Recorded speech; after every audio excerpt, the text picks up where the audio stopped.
Today we're recording, and I'm not in a happy place because I'm a Brit, and the day we're recording this, there was a terrorist attack in London, which I suppose is the nearest thing I have to a home city, and I know where it happened, and I know it intimately, so people may want to talk about that a little bit. Louis Orlando. Yeah, I was just... you were kind of describing what went down, and it was kind of like you said that was the iconic shot of Big Ben that everybody sees from the bridge. That's where this all went down, right? Yeah, if you imagine in your head a picture of the Houses of Parliament, I mean, people have seen V for Vendetta, for example, is a good example. You will imagine Parliament, the River Thames in front of Parliament, and Big Ben to the right-hand side of Parliament, of the building, and there is a bridge, which is called Westminster Bridge, which runs, in this case, south-north. What happened was that the guy drove his car onto the sidewalk, we call it a pavement, about halfway across the bridge, a third of the way across the bridge, something like that, and tried to take out as many people as he could. He also managed to have a double-decker bus move, and the bus took out a couple of people. One woman who was badly injured, we don't know quite why yet, but she ended up in the River Thames. It's about a 40-foot drop.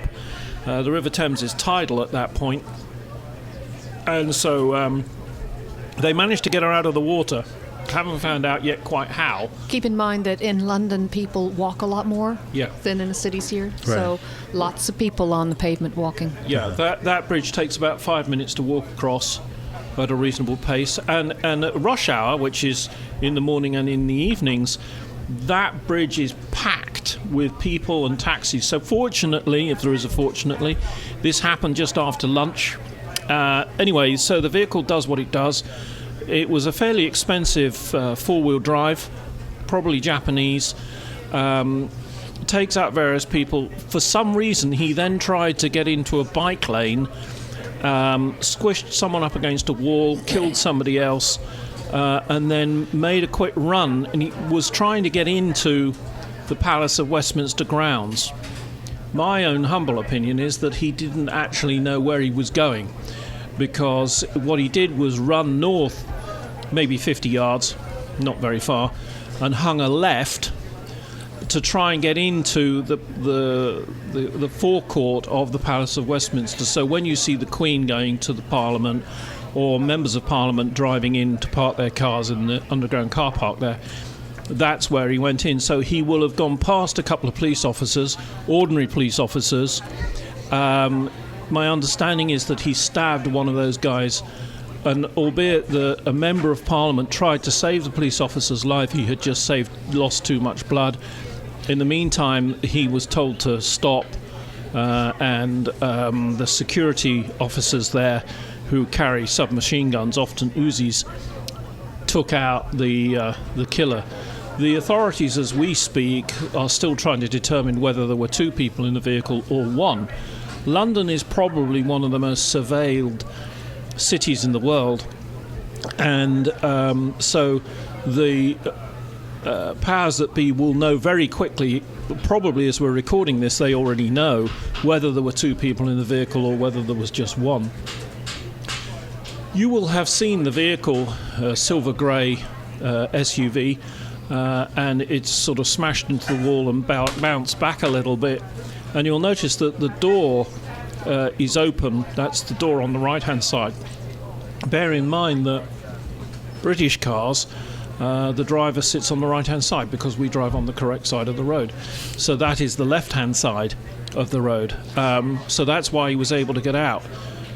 I'm assuming then that the left-hand side of the vehicle was just smashed. Don't know. Gotcha. Can't see it on the media. Gotcha. But interestingly, the people who are suggesting the bad guys do their attacks are suggesting that the weapon of choice should be a very sharp kitchen knife and a car. Who's making that suggestion? Well, I don't know who it would be, who's driving them, ISIS, may have already made claims so far. Yeah, but I think it's the websites that are telling people how to do these things. Yeah, you can learn how to do this on the internet very my quickly. question is there evidence, documentation of that, or is this what people are saying because they're seeing more of these kinds of attacks? No, there's evidence of that. There's evidence of Yeah, it. absolutely. If you go, and I don't suggest you do. Right, we have FBI. That is not a good idea to do it. But there is evidence that the bad guys are suggesting how one might do one's own personal jihad. And the difficulty is that we Westerners don't really understand the thought process. The people doing these deeds really genuinely believe that they are going to a better place. I'm not sure that we don't understand. We don't agree. But we don't agree or we don't believe. Yeah. I think the other thing is that what surprised my wife and I when we came over 2 months after 9/11, that America doesn't seem to completely get it, even after 9/11. You know, we came into probably Newark or Houston or something, and the security was a few guys, youngsters from the National Guard walking around with their M15s as if that was going to do something. But anyway, so what happened, and the British authorities are currently looking at it. Great Britain is Great Britain, and one of the other things I would like to point out is everybody has seen the poster that says "Keep calm, carry on." And this actually comes from a series of posters that was created by the British government just before the Second World War. And it was circulated to all the post offices to try and keep the British populace calm and carrying on. Because they thought that when war came, that the British populace would panic. And in fact, funnily enough, as the Prime Minister told the British public that they had gone to war with Germany, immediately he stopped speaking, the air raid sirens went off. And so this was all about keep calm, carry on. And having worked in London in the 70s when the IRA were bombing London, it's very true. If you don't go shopping, the bad guys win. Yeah, the Brits are incredible at keeping calm. After the attack in the subway, remember that one? Everybody was like, is it like counterintuitive for a British person to panic? Like, I mean, no matter what happens, they just keep drinking their tea, and, you know, it's incredible how, calm they are. It's incredible. Well, I think it's a European thing, too, because we were just in Italy last year, and comparing the difference between getting into Italy, between getting into the United States, I mean, we walk up, stand in line for a few minutes, show our passport to the border guard, and we're done. Yeah. Coming back to the States, you put your card into a machine, it scans forms, it takes a picture, you get a piece of paper, you give it to another person, that person looks at it, points you to a line, then you go wait in that line. They do a PET scan. Then you go to your bags, and then you have to go give this piece of paper to another guy, and it's like... You want to try getting into Bulgaria, they give you CAT scans. CAT scans, full physical, prostate exam, everything, It's mandatory. I heard they did that in Israel, but I didn't know they did it in Bulgaria. So. No, they don't. No. Israel is really, really tough. I have friends that play basketball on professional teams that they hate going to play in Israel because it's a nightmare getting in. You basically have a one-on-one interview. Every person that goes in the country, and they go deep. They ask you really personal questions, and everything's on record. They know exactly where you're going to be, where you're going to stay.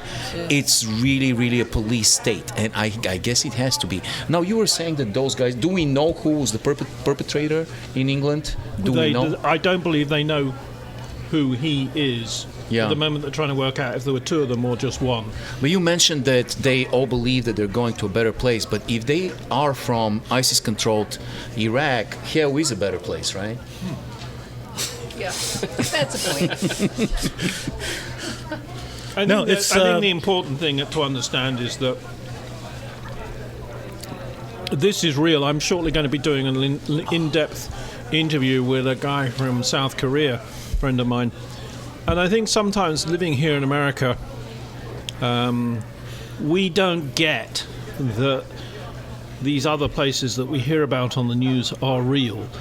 It's like watching Arnie shout to the helicopters. It's not a real thing. Arnie never said that. And I remember in the Charlie Hebdo murders, the police officer looking up at the guy with the gun saying, "Are you going to shoot me now? I'm a Muslim." And of course the Muslim did exactly what he was told to do, the terrorist. Mm-hmm. You never ever say to a terrorist, "Shoot me." Yeah. Go on, make my day, because they will. Mm-hmm. But we have, in the team today on our panel, we have 3 non-Americans. They may be citizens, but one born in China, one born in Bulgaria, one born in England. I totally agree with you, Jeremy. I am not American. Well, why don't you go ahead and introduce everybody? We haven't done that yet. Why don't you do it? I don't know these people. All right. Today on the podcast, we have, of course, Dr. Ivanov. I guess I'm Dr. Orlando, and he's the the Transylvanian pheromone? The Bulgarian barbarian. Okay, Bulgarian barbarian. That sounds good. We have the resident Brit, Jeremy. We have Mr. Tyler Durden. We can't talk about what he does. We have Kathleen Taylor. We have Lynn. How do you say your last name? Wang or Wong? Wong. Lynn Wong and Chris Major Kurth. Correct. Who's never been in the army, although he calls himself a major. Hey, it's a family name, I had people in the military. So you started the conversation with the incident in England. That's somebody else did, but you joined in late because you were out drinking at the bar. No, I was busy capturing that guy in England. Oh, were you? Yeah. Oh, right. I just flew over, yeah. Yeah, in the Ivanov jet. I'm curious, though, Jeremy, you called London your home. Is it... But you've also been in England at the time where the IRA was popular, or was active, I guess is a better way to say it. Active, they were never popular. Yeah. Yeah. So is the attack today, is it shocking? Is it bittersweet? Like, what are your feelings on the attack? I think for the first time for me, I feel upset. I was listening to another reporter, a British reporter in America. He's in America, and he was obviously feeling emotional about it. And it took me back to a lunchtime a few years ago when I was sitting in my study in England, and I was talking to a friend of mine in the Northern Ireland Parliament buildings. He was in his office, and he suddenly started shouting, "Turn CNN on." Because in those days we had CNN and Sky. And I go, "What?" He said, "Turn CNN on." And just in time to see the first jet hit. Mm-hmm. And I remember my American wife, Kathleen, who's sitting across from me, going into the living room, and she was in tears, and she was going, "My poor America." Mm-hmm. And I didn't really get it. It was they're fucking with my home. Mm-hmm. This is my home. Mm-hmm. And so it would be like something terrible happening in Sofia or Beijing.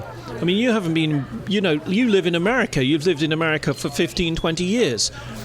But if some nutter took out half of Beijing, it would... It won't happen. No, but you know what I mean? If something terrible happened, you're going to sit there and go, That's real. I know that street. Yeah, I know. I'm messing with you, Jeremy. Yeah, but and I think that's the point. Uh-huh. I know that street. Right. I know that bridge. I've walked across the bridge. Right. I did a thing on the radio earlier. It's nowhere near where the Queen lives. The Queen is, if you want to walk to the Queen's house from where that happened, it would take you 3/4 of an hour to get there. This sounds a little bit like a humble brag, Jeremy. Are you saying that you've walked from here to the Queen's house? No, I would take a car. I would be in a car. But it's... What I'm thinking is, if I was there now, I know the pub that my friends would have gone to. Right. Where everybody's going, where everybody will meet. Uh-huh.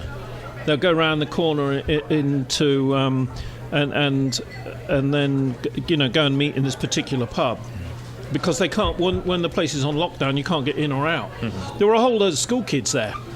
in the Palace of Westminster, and they were on lockdown.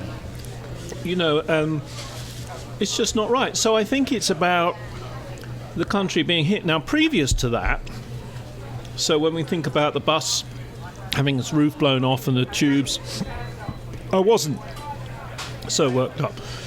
And I was in London when, in the 70s, in fact, a bomb went off on my 21st birthday, or thereabouts, and we were in London having dinner with my parents, a friend of mine and I, and after my parents had gone home, we decided we were going to drive round into Leicester Square, and we got stopped, and we were about 4 cars down from a police officer that stopped us, and he was walking down explaining to each car, and as he got to the car in front of me, a bomb went off down the street and blew out the front of the post office. My sister went shopping one Saturday morning in Harrods, or as we call it, Horrids. And later on that morning, they blew the front out of Harrods. My mother, of course, is having, I don't know what they call it, a conniption. She knew she's spinning at the moment. Yeah. She knew that my sister and her friend had gone shopping, and they were very probably going to go to Harrods. Go to that store, yeah. And so this is it's real stuff. But the last big episode, my wife and I were in bed. It's I don't know, 5 o'clock really in the morning, 6 o'clock in the morning, something like that. Yeah. The phone goes next to me, Yeah. and it's my stepson, and he says, "I'm okay." And that's it? And that was it. Well, that's good enough. And of course, that would be Kath terrifying. is kind of climbing over me to get to the phone. And what had happened was that these bombs had gone off, and they had cut all the cell phones. So, Kath, you guys were in England when this is going on? Yeah, we were living outside of London. Gotcha. So, for you, I'm assuming that your sentiments are kind of mirror his, that this is...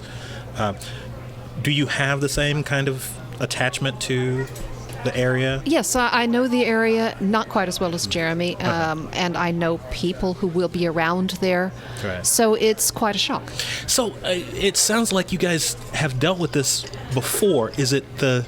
What about this makes it shocking? Is it that the violence London had died down?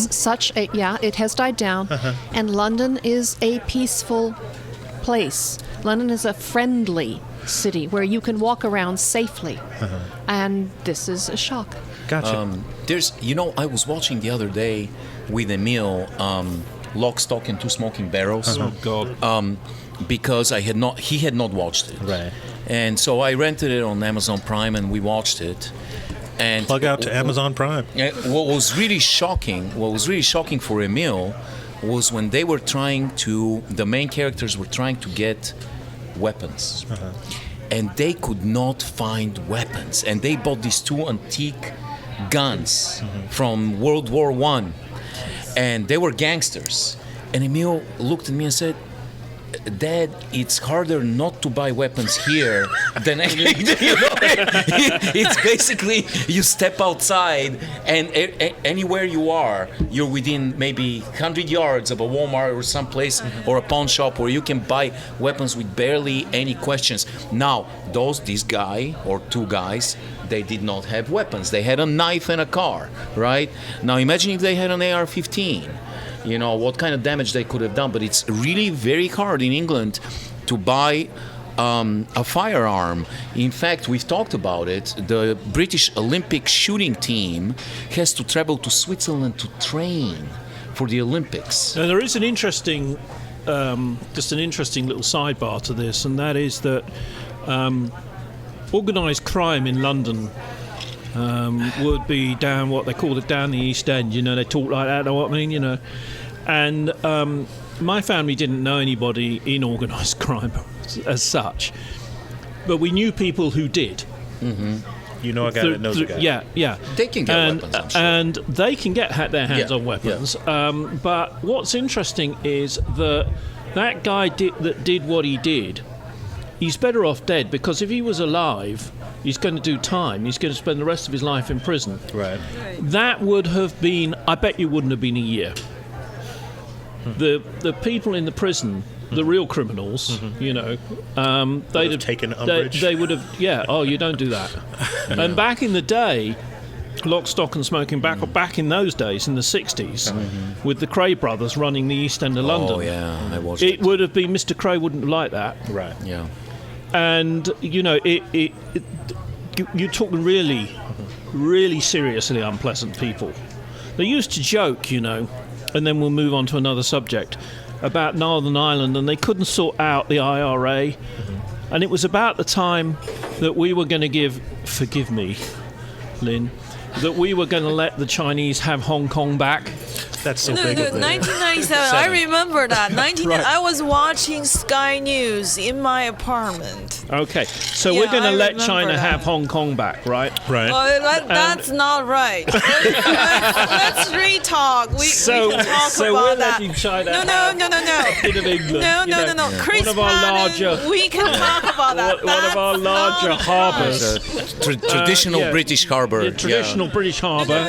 Sherlock Holmes was born in Hong You Kong. used opium to open that door. Oh God, you had to go there, didn't you? And my So God. let me finish my story. So These They're onion thinking rings of- look like donuts. they What in the world? think Where that did you buy those from and bring them here? Because that doesn't look like Conroy's food. so Northern Ireland, Belfast is a shipbuilding, Right. big shipbuilding harbour, and so on. Not unlike certain parts of Hong Kong. And so you've got the IRA and you've got Sinn Féin and a whole bunch of other people shooting at each other. And some wise person in the British Parliament said, you know what we ought to do? We ought to give everybody who lives in Hong Kong, who was born in Hong Kong, a British passport. The only thing is they're only allowed to live in Northern Ireland. That's great. Right? And what does that mean, let me tell you? Well, it means that the triads would move from Hong Kong to somewhere where they feel comfortable. A harbour town, a harbour city, right? And then Sinn Féin or the IRA, the provisionals, decide that they're going to blow something up. You don't want to fuck with the triads. And what would happen would be they reckon. I got told by the leader of British Parliamentary Party, right, that it wasn't such a stupid idea, because then the IRA would have to deal with some seriously unpleasant people. Let's move on.